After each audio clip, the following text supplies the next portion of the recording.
The past perfect progressive or the past perfect continuous. The structure of past perfect continuous tense. Subject plus auxiliary verb have conjugated in simple past tense had plus auxiliary verb be past participle been plus main verb present participle base plus ing. Example sentences with the past perfect continuous tense. I had been working. Subject is I, auxiliary verb had, auxiliary verb been, and the main verb working. Next is you had been playing tennis. You is a subject, had is auxiliary verb, been is auxiliary verb, main verb is playing. It had not been working well. It is a subject, had is auxiliary verb, not been is auxiliary verb, and working is a main verb. The past perfect progressive describes an action that was being completed at a specific time in the past.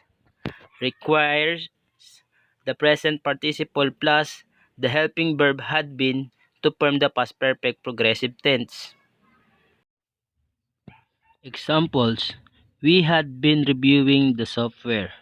We is a subject, had been is a auxiliary verb, and reviewing is the main verb.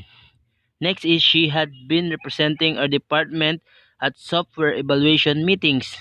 She is a subject, had been is a auxiliary verb, and representing is the main verb. Use 1. Duration before something in the past. We use the past perfect continuous to show that something started in the past and continued up until another time in the past.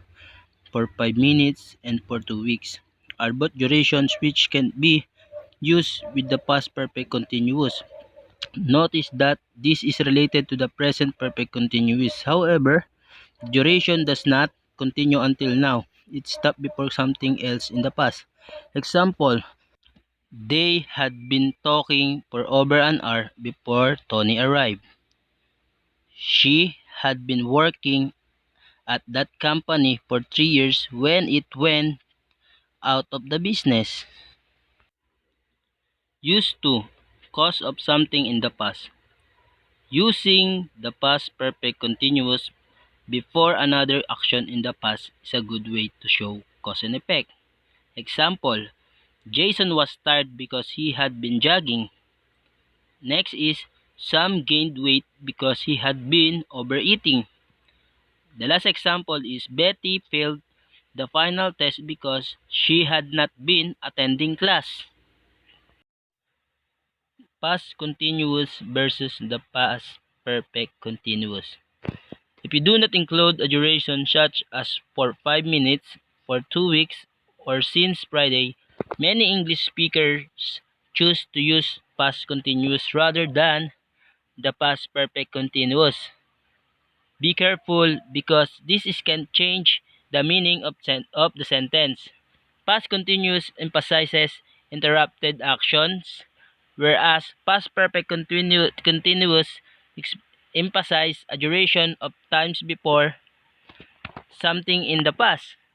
Study the examples below to understand the difference.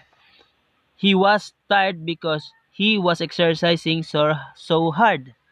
This sentence emphasizes that he was tired because he was exercising at the exact moment. Next is he was tired because he had been exercising so hard. This sentence emphasizes that he was tired because he had been exercising over a period of time. It is impossible that he was still exercising at the moment or that he had just finished. Remember, non-continuous verb or mixed verb. It is important to remember that non-continuous verb cannot be used in any continuous tenses. Also, certain non-continuous meanings for mixed verbs cannot be used in a continuous tenses. Instead of using past perfect continuous with these verbs, you must use past perfect. Examples: the motorcycle had been belonging to George for a year before Tina bought it. The sentence is not correct. The correct answer is the motorcycle had belonged to George for a year before Tina bought it. Adverb placement.